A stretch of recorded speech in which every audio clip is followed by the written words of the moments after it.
अस्सलाम वालेकुम स्टूडेंट्स, मेरा नाम है अब्दुल अब्बास। उम्मीद है आप सब खैरियत से होंगे। आज हम डिस्पेंसिंग टेक्निक पार्ट 1 के chapter 2 systems and it's associating disease का एक बहुत अहम टॉपिक शुरू करने जा रहे हैं, जिसका नाम है हेपेटाइटिस एंड इट्स टाइप्स, यानी हेपेटाइटिस और इसकी इकसाम। ये लेक्चर आपके इम्तिहान के लिए बहुत ज़रूरी है, इसलिए पूरी तवज्जो से सुनें और समझें। हम आपकी किताब के मुताबिक हर लाइन को पढ़ेंगे और उसे आसान उर्दू में समझेंगे। लेक्चर स्टार्ट करने से पहले मेरी आपसे एक छोटी सी रिक्वेस्ट है कि मेरे YouTube चैनल को सब्सक्राइब कर दें और इस वीडियो को लाइक कर दें और अपने फ्रेंड्स के साथ, क्लास फेलोज़ के साथ इस वीडियो को शेयर कर दें। और अगर आप डिस्पेंसिंग टेक्निक का लेक्चर व्हाट्सएप पर लेना चाहते हैं तो स्क्रीन पर नंबर शो हो रहा है, उस पर आप कॉन्टैक्ट कर सकते हैं। जी, तो शुरू करते हैं। Hepatitis and its types. Definition जो आपकी बुक पर लिखी हुई है, hepatitis is an inflammation of the liver and it can be caused by various factors including viral infections, alcohol consumption, certain medications and autoimmune disease. Viral hepatitis is a significant public health concern and several types of hepatitis viruses exist, labeled with letter A through E. Each type has distinct characteristics and mode of transmission. Here are the main types of hepatitis. ये आपकी book पर एक overview लिखा हुआ है। सबसे पहले hepatitis है क्या, ये जानना बहुत ज़रूरी है। हेपेटाइटिस है क्या? हेपेटाइटिस लफ्ज़ दो चीज़ों से मिलकर बना है। हीपा जिसका मतलब है जिगर, लीवर, और टाइटस जिसका मतलब है सोजिश या इन्फ्लेमेशन। तो हेपेटाइटिस का साफ साफ मतलब हुआ जिगर की सोजिश। जिगर कहते हैं लीवर को। ये सोजिश कई वजूहात से हो सकती है, जैसे कि viral infection, alcohol consumption, certain medications, autoimmune disease. अब कुछ स्टूडेंट्स हैं उनको ऑटोइम्यून डिजीज़ के बारे में नहीं पता। ऑटोइम्यून डिजीज़ ऐसी बीमारियां जिनमें जिस्म का अपने दफाई निज़ाम गलती से जिगर पर हमला कर देना है, यानी कि जो इम्यून सिस्टम है, जो हमारे जिस्म का एक दफाई सिस्टम है, दफाई निज़ाम है, वो गलती से जिगर पर ही अटैक कर देता है। और वायरल इन्फेक्शंस में क्या है, ये वो इन्फेक्शंस हैं जो जिससे ये जो डिज़ीज़ है हेपेटाइटिस ये होती है, ज़्यादातर ये वायरल इन्फेक्शन से ही होती है। इन सब में से जो हेपेटाइटिस वायरस की वजह से होता है वो वायरल हेपेटाइटिस कहते हैं, और ये एक बहुत बड़ा पब्लिक हेल्थ का मसला है। वायरल हेपेटाइटिस की 5 अहम किस्में हैं, जिन्हें इंग्लिश हरूफ letter A, B, C, D और E से ज़ाहिर किया जाता है। हर किस्म की अपनी खसूसियात हैं और फैलने का तरीका भी अलग है। अब हम इन सब को एक एक करके तफसील से पढ़ते हैं।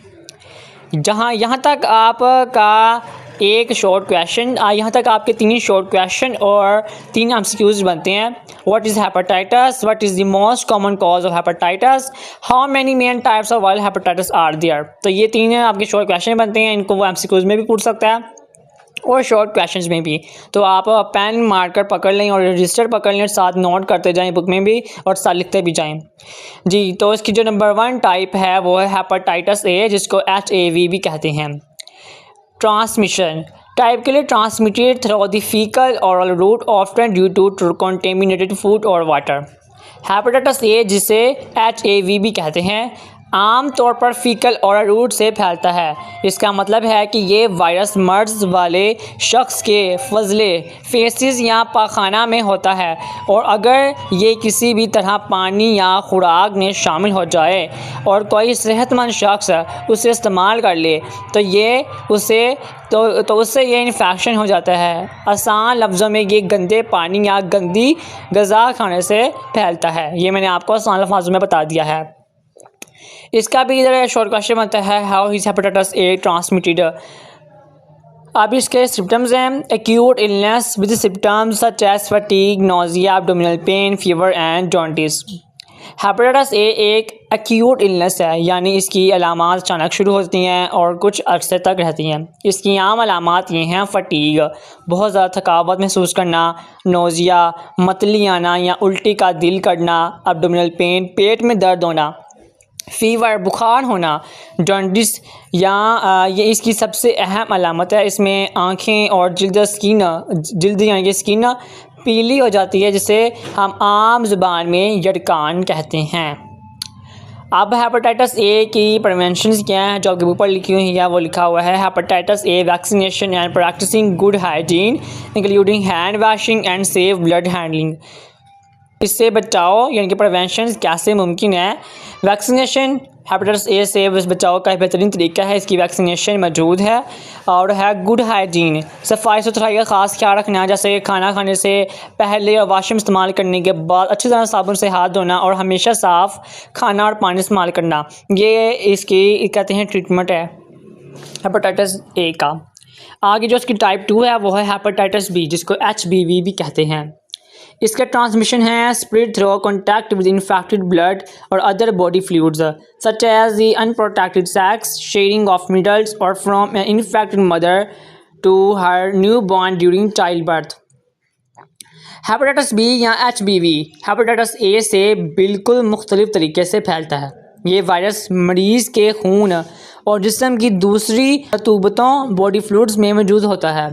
ये इन चीज़ों से फैल सकता है जैसा कि अनप्रोटेक्टेड सेक्स, मरीज़ के साथ गैर महफूज जिनसी ताल्लुक़ से, शेयरिंग ऑफ नीडल्स, एक ही इंजेक्शन की सुई सिरिंज या नीडल का बार बार इस्तेमाल, खास तौर पर नशे करने वालों में, तो ये उससे भी स्प्रेड होता है। Infected mother to newborn, अगर माँ को हेपेटाइटिस है तो पैदाइश के वक़्त ये वायरस बच्चे में भी जा सकता है। इसके अलावा इस्तेमाल शुदा रेज़र ब्लेड्स या ऑपरेशन के गैर मुयारी औजार से भी फैल सकता है। यहाँ भी आपका शॉर्ट क्वेश्चन बन सकता है, can HBV be transmitted from mother to child. तो ये आपको पता होगा कि यस ड्यूरिंग चाइल्ड बर्थ, अभी भी मैंने आपको बताया है।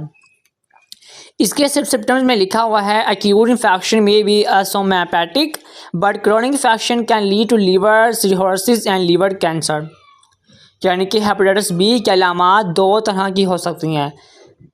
जब इन्फेक्शन नया हो, जिसे हम एक्यूट इन्फेक्शन कहते हैं, तो हो सकता है कोई अलामात ज़ाहिर ना हो, जिसे एसिम्प्टोमेटिक कहते हैं। लेकिन अगर ये इन्फेक्शन 6 महीने से ज़्यादा पुराना हो जाए तो ये क्रॉनिक बन जाता है, यानी दायमी मर्ज़।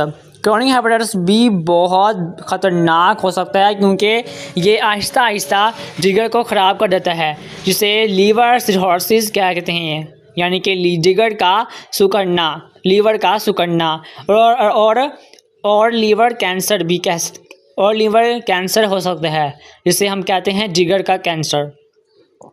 इसकी प्रिवेंशन में लिखा हुआ है hepatitis B vaccination, practising safe sex, avoiding sharing of needles and administering hepatitis B immune globulin HBIG। अब इससे बचाव के लिए वैक्सीनेशन होती है हेपेटाइटिस बी की वैक्सीनेशन जो कि मौजूद है।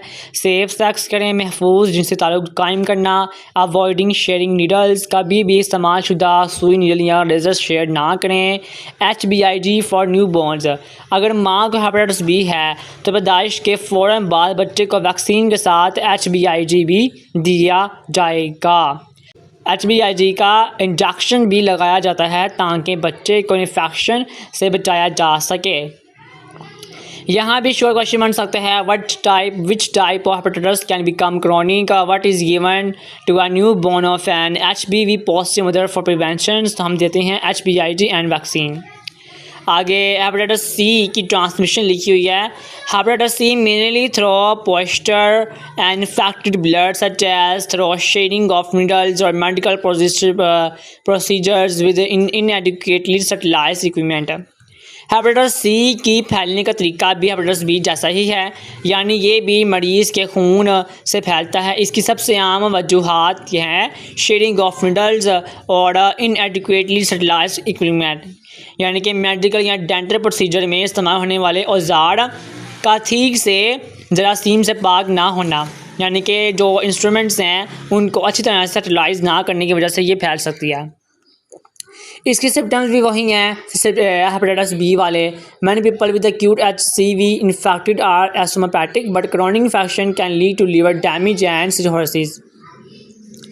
और आपको मैं एक बात बताऊं तो हेपेटाइटिस सी को साइलेंट किलर या खामोश कातिल भी कहा जाता है, क्योंकि हेपेटाइटिस बी की तरह इसकी शुरू के इन्फेक्शन एक्यूट इन्फेक्शन में अक्सर कोई अलामात नहीं होती। मरीज़ को सालों तक पता नहीं चलता कि उसे इन्फेक्शन है, लेकिन इस दौरान वायरस जिगर को नुकसान पहुंचाता रहता है और आखिर में ये क्रॉनिक होकर लिवर डैमेज और लीवर सिरोसिस का सबब बनता है। अब इसकी प्रिवेंशन क्या हैं? There is no vaccine for hepatitis C. Prevention involves avoiding behaviours that can lead to exposure such as not sharing needles. यहाँ लिखा हुआ है कि ये बहुत अहम बात है, हेपेटाइटिस सी से बचाव के लिए कोई वैक्सीन मौजूद नहीं है। इनसे बचने का वाहिद तरीका एहतियाती तदाबीर अपनाना है, यानी ऐसे तमाम हरकत से बचना जिनसे आपका रब्ता किसी और के खून से हो सकता है, जैसे कि इस्तेमाल शुदा सुई या रेज़र का इस्तेमाल ना करना। आगे है हेपेटाइटिस डी, जिसको HDV भी कहते हैं। ट्रांसमिशन हेपेटाइटिस डी की जो ट्रांसमिशन है वो लिखी हुई है आपकी बुक पर। Only occurs in individuals who are already infected with hepatitis E. Transmission similar to hepatitis B. इसकी जो ट्रांसमिशन है वो हेपेटाइटिस बी से सिमिलर है, यानी कि हेपेटाइटिस डी एक बहुत ही मुनफरिद वायरस है। ये एक इनकम्प्लीट वायरस है। इसका मतलब है कि ये अकेला कुछ नहीं कर सकता। इसे ज़िंदा रहने और फैलने के लिए हेपेटाइटिस बी वायरस का सहारा चाहिए होता है। इसलिए हेपेटाइटिस डी सिर्फ उन लोगों को होता है जिन्हें पहले से हेपेटाइटिस बी का इन्फेक्शन मौजूद हो। इसके फैलने का तरीका भी बिल्कुल हेपेटाइटिस बी जैसा ही है, खून और बॉडी फ्लूइड से। यहाँ आपका शॉर्ट क्वेश्चन बन सकता है, which hepatitis virus is an incomplete virus और depends on another hepatitis virus. इसके सिम्टम्स में लिखा हुआ है can range from mild to severe and it can lead to a more severe form of hepatitis. जब हेपेटाइटिस बी और D दोनों इकट्ठे हो जाते हैं तो उसके कहते हैं को इन्फेक्शन। तो बीमारी की शिद्दत बढ़ जाती है और जिगर को ज़्यादा तेज़ी से नुकसान होता है। इसके अलामात हल्की से लेकर बहुत शदीद हो सकती हैं। इसकी प्रिवेंशन में लिखा है कि हेपेटाइटिस डी के लिए भी कोई अलग से वैक्सीन नहीं है, लेकिन इससे बचाव आसान है क्योंकि हेपेटाइटिस डी सिर्फ हेपेटाइटिस बी के मरीज़ों को होता है। इसलिए अगर आप हेपेटाइटिस बी से बच जाते हैं तो आप हेपेटाइटिस डी से भी खुद ब खुद बच जाते हैं, यानी हेपेटाइटिस बी की वैक्सीन लगवाना आपको हेपेटाइटिस डी से भी बचाता है। लास्ट जो आपकी टाइप है वो है हेपेटाइटिस ई, जिसको HEV भी कहते हैं। इसकी ट्रांसमिशन क्या है? इसकी transmission to similar to hepatitis A often through the consumption of contaminated food और वाटर। हेपेटाइटिस ई बिल्कुल हेपेटाइटिस ए की तरह है। ये एक फीकल और रोड से, यानी गंदा पानी पीने या गंदी चीज़ें खाने से फैलता है। सिम्टम्स इसके क्या हैं? इसके सिम्टम्स में acute infection with symptoms similar to hepatitis A और acute infection with symptoms similar to hepatitis A in pregnant women specially in the third trimester it can lead to more severe outcomes. यानी कि इसकी अलामात भी hepatitis A जैसी ही होती हैं, बुखार, थकावट, मतली या कान। लेकिन हेपेटाइटिस ई में एक बहुत ख़तरनाक बात है, अगर ये किसी हामला खातून यानी प्रेग्नेंट वूमेन को हो जाए, ख़ास तौर पर हामला के आखिरी 3 महीनों में थर्ड ट्राइमेस्टर में, तो ये बहुत शदीद नौइयत इख्तियार कर सकता है और माँ और बच्चे दोनों की जान के लिए ख़तरा बन सकता है। इसकी प्रिवेंशन में क्या लिखा हुआ है कि इसके इलाज के लिए कोई ख़ास एंटीवायरल दवाई नहीं है। इससे बचाव का बेहतरीन तरीका सफाई सुथराई का ख्याल रखना है, साफ़ पानी पीना और साफ़ खाना खाना है। आसान लफ्ज़ों में जो एहतियात आप हेपेटाइटिस ए के लिए करते हैं वही हेपेटाइटिस ई के लिए भी ज़रूरी है। यहाँ तक हमने हेपेटाइटिस की 5 इकसाम की तफसील पढ़ लिया है। उम्मीद है आपको ये सब अच्छी तरह से समझ आ गई होंगे। इसके अलावा अगर कोई आपका सवाल हुआ तो अपना सवाल ज़रूर कमेंट सेक्शन में पूछिएगा, मैं ज़रूर आपके सवालात का जवाब दूंगा। नेक्स्ट लेक्चर में मिलते हैं। अपना ख्याल रखिए और मेरे चैनल को ज़रूर सब्सक्राइब कर दीजिएगा। अल्लाह हाफिज़।